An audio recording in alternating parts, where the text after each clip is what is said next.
the revolutionary ankle lock system, an integrated brace built into the boots, delivering unrivaled support, protecting ligaments from twists, tears, and trauma.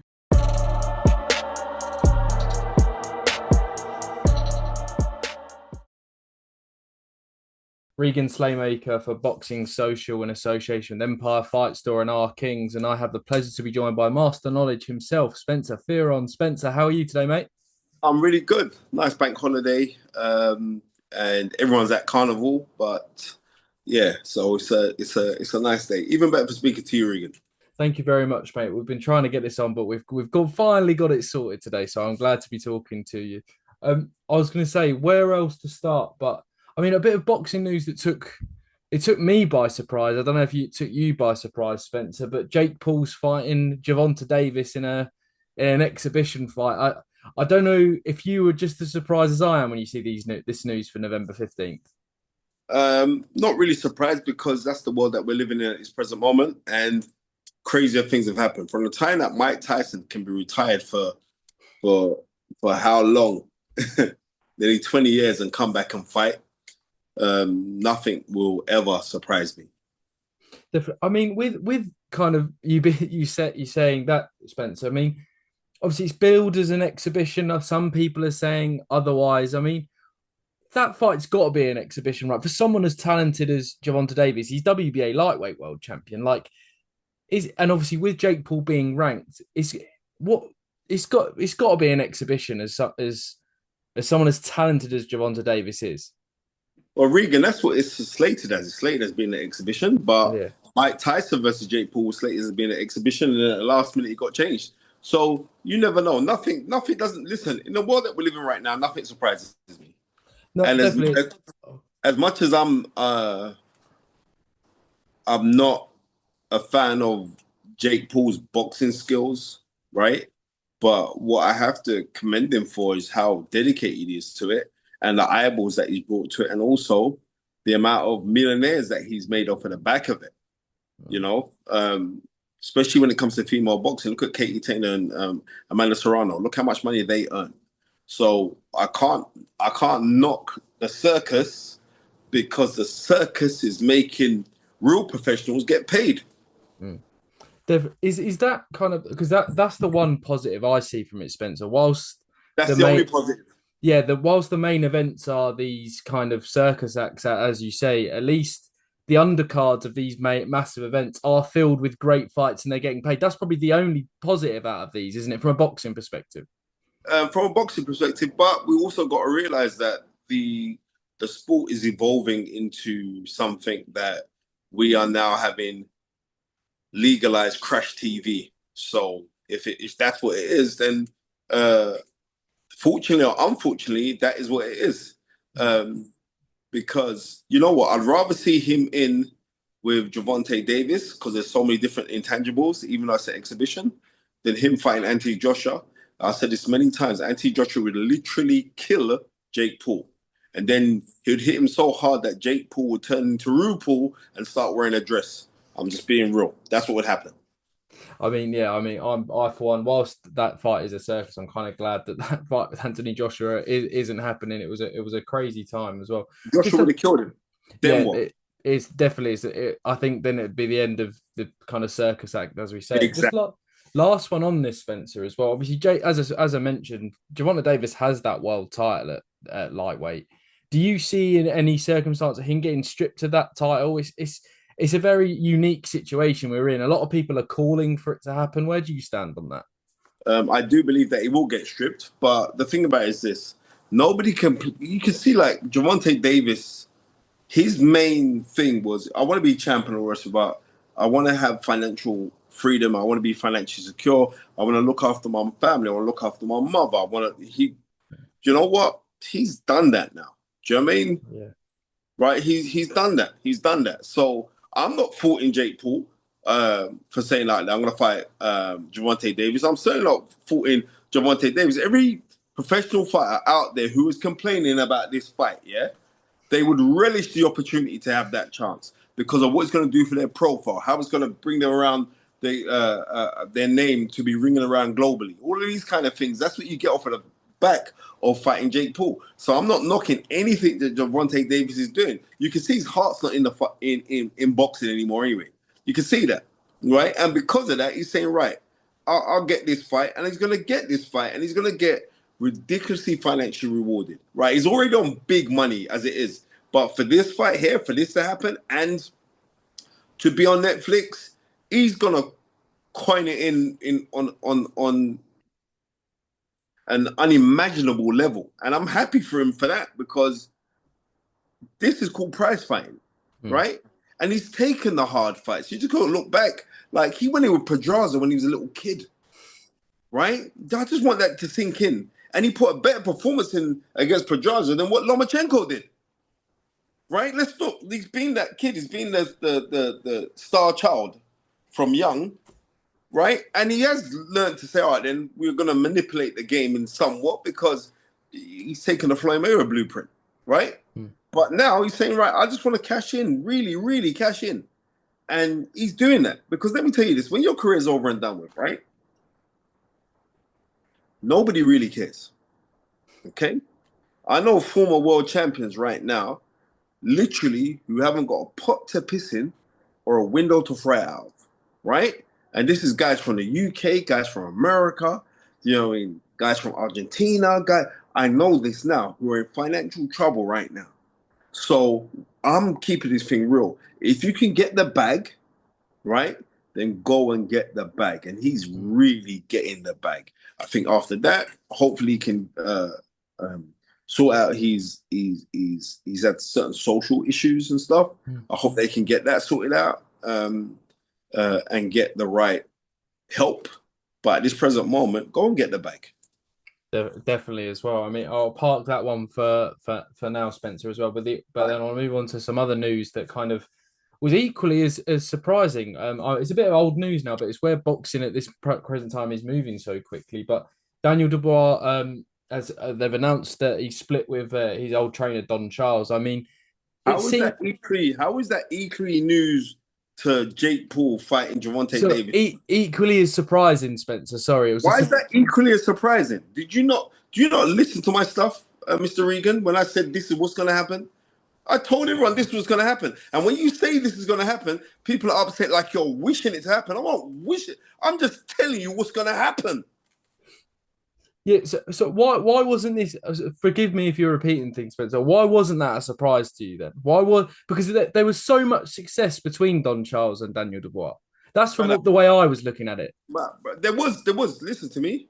There was success, but at any given time, was any of that success, was that ever reciprocated from Daniel Dubois? Daniel Dubois' main ethos was me and my dad. He never once gave any props to Don Charles, right? So if you're looking for these pats on the back or this form of adulation, you're never going to get it, right? And he never got it, right? And it's plain to see that Martin Bowers has been in the game a long time. One loss, he was gone, right? Shane McGuigan has been in the game a long time. In fact, I remember when Shane started, right? And it wasn't even a loss. It was a fight where he got knocked down. And then, you know what? Having little intangibles as well. You know what? We're gone. No shock to me. Don Charles has been on tape, on film footage, saying that, the dad said that my job's safe as long as we keep on winning. These are not my words. These are Don Charles's words. So, obviously, yes, you've had great acclaim. British Border Control Trainer of the Year, great acclaim. You were even nominated to be the Ring Magazine Trainer of the Year, but you didn't get it, right? As far as I'm concerned, it went to the correct person, right? But all of a sudden now, you put all your eggs in one basket, right? And people think there's some rift between myself and Don. There is not one drop of rift from my side. I'm just relaying the things, because when people talk, I actually listen, right? So all I'm doing is reiterating what you said. Like I said in my interview, right? Even though I'm on Boxing Social right now, but boxing is one whole family. And when I sat down with Boxing King Media the day after the fight, I said certain people are going to get their P45, and to remain dignified, and resign before you get sacked, right? Because I know certain people are going to get their P45. I said this, now all of a sudden, it's like, oh, why would you say that? Oh, what do you mean, why would I say that? Because you told me, and you told the world that, right, I've got a job as long as we keep on winning, right? When you have your position, claim your position, right? Don't be jucking and jiving. You're a grown-ass man. So no, I'm not happy that that's happened, because I would have preferred him staying there. But obviously, there were little cracks from ages ago what I spoke about, but everyone thought I was hating. But now, it's come to pass, isn't it? It is what it is. It definitely is. I don't want to spend too much time on this, but from what you've said, I'm at like you're sensing a theme. Do you think that theme would continue then in the terms of the career of Daniel Dubois? No, what I'm trying to say is this: is that Daniel Dubois' father should be commended for the things that he has done. Right? He's not an actual boxing person. Daniel Dubois' father is in the business of Daniel Dubois. Right? He doesn't care about nobody else. He cares about his son. And like I said, when the game's all over and done, when it's all over and done, he's got to know, like, I've done right by my son. As far as he's concerned, he's doing right by his son. I can't knock him for saying that he's not doing right by his son.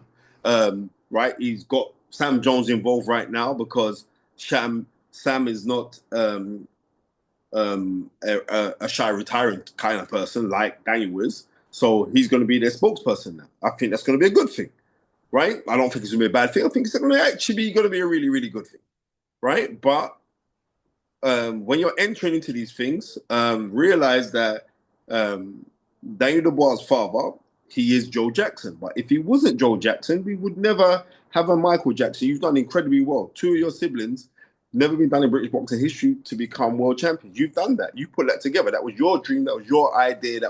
That's what you put out to the universe, and it's come full throttle back to you. I can't knock you for that. You've done an excellent job. Whatever beefs that me and the dad had in the past have been squashed because he phoned me. We had a really, really good talk, and he made a very, very sizable contribution to a charity that we're helping out in Uganda. Oh, wow. Uganda. So therefore, how can I say anything? I can't say nothing bad about the situation. But what I'm trying to say to people is this: if people fall out or people say things about each other, it's not your business to think like, I have to show my allegiance to this side because you're scared about your job. Now your job's gone, right? And I'm still here. Definitely. I mean, I'll move on to Atan White. I want to talk about the charity work. You've just brought that up. I remember you talking to me in Saudi Arabia about all that, Spencer. So I do want to touch on that as well. But the fight between Moses Atalma and Dylan White. I mean, a lot of people had their opinions of the fight going into it, but I don't even I thought the stoppage was coming, but I didn't think it was going to come as quick as that. I mean, it was Moses Atalma. If he didn't already, looks like, well, the future of British boxing, if not the future of the heavyweight division, Spencer. No, let's call it as it is. Moses Atalma is the future of heavyweight boxing. He is. He's the future of heavyweight boxing. And we need to appreciate this young man while he's here because he's literally the future. You can't, you look on Moses Atalma, and I swear to God, he's been here before, right? He's been on this planet before, right? He's been here before, bro. I'm just letting you know that you get certain guys that you're not going to be doing that at 20 years old. You're not going to be doing it. To Dylan White, you're not going to. I don't care how terrible Dylan White looked against Tete and blah, blah, blah, and all the rest of it. It's not just the fight. It's the build-up to the fight, right? It's the nerves. It's the anticipation. It's, it's your heart beating, and you can actually hear your heart beating when you're sat down and you're thinking about the fight prior to the fight. It's all of those kind of things.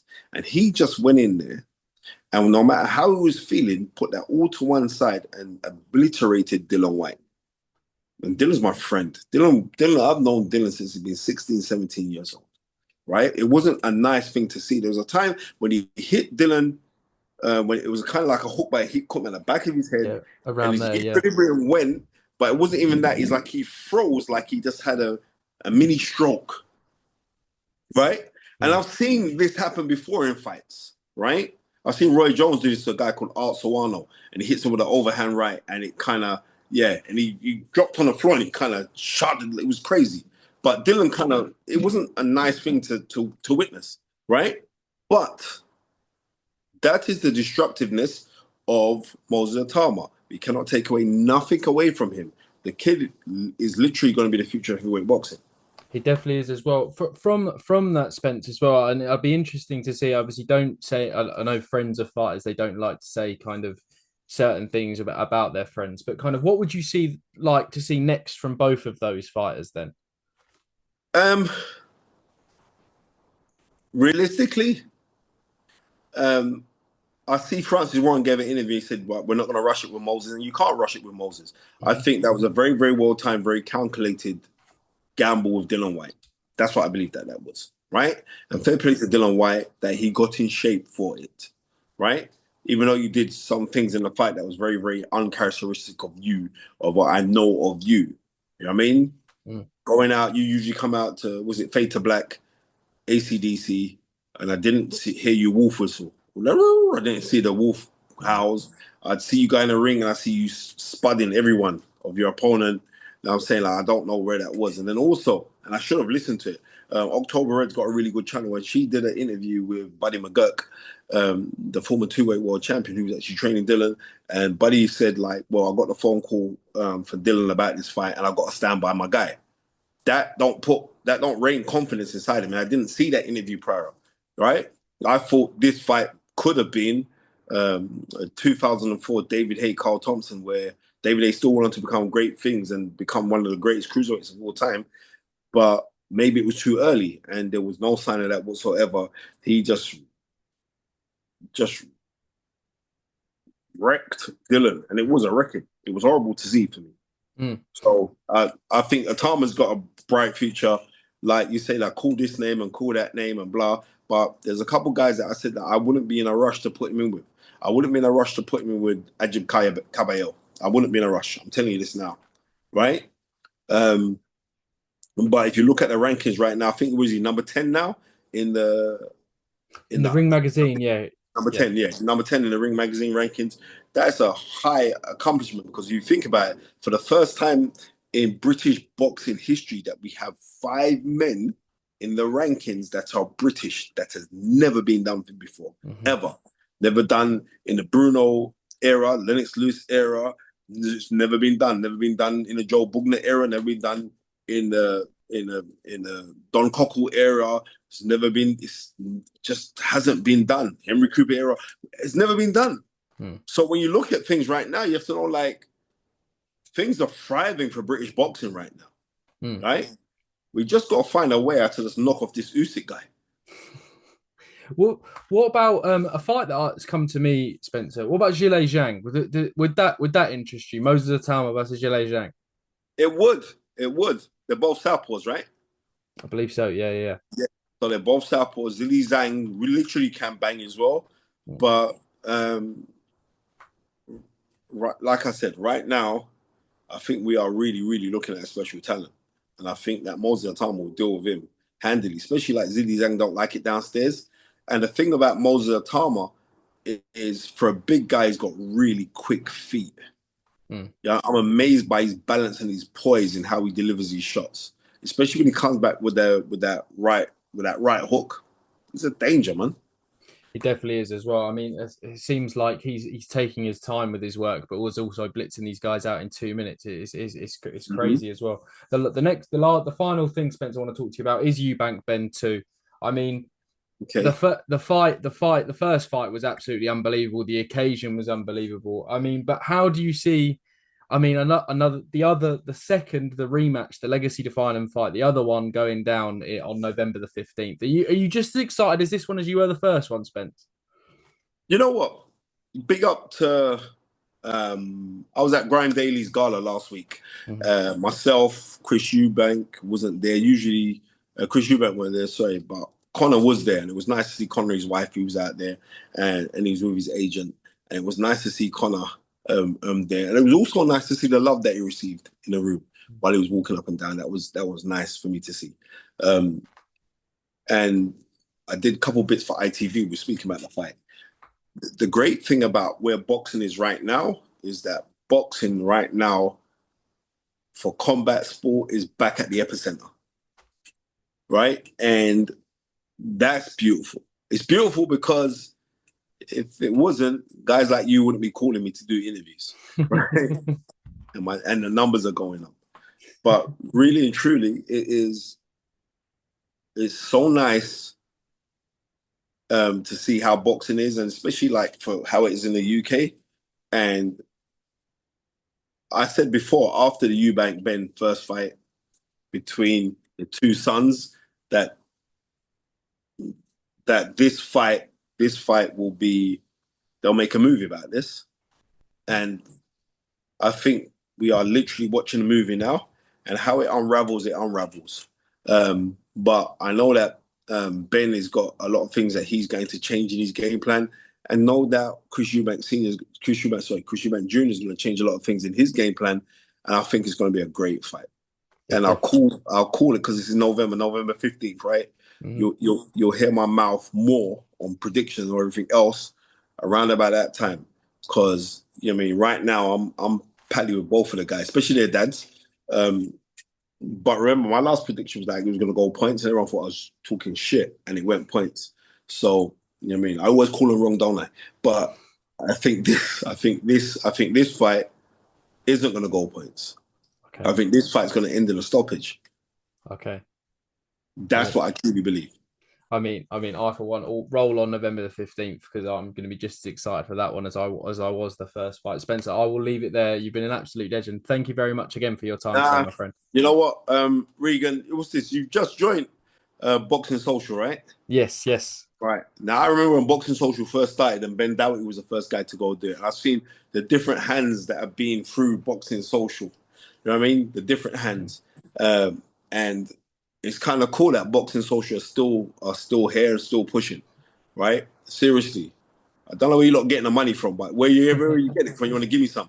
All right, boss. Take care. Cheers, God bless, Spencer. The revolutionary ankle lock system, an integrated brace built into the boots, delivering unrivaled support, protecting ligaments from twists, tears, and trauma.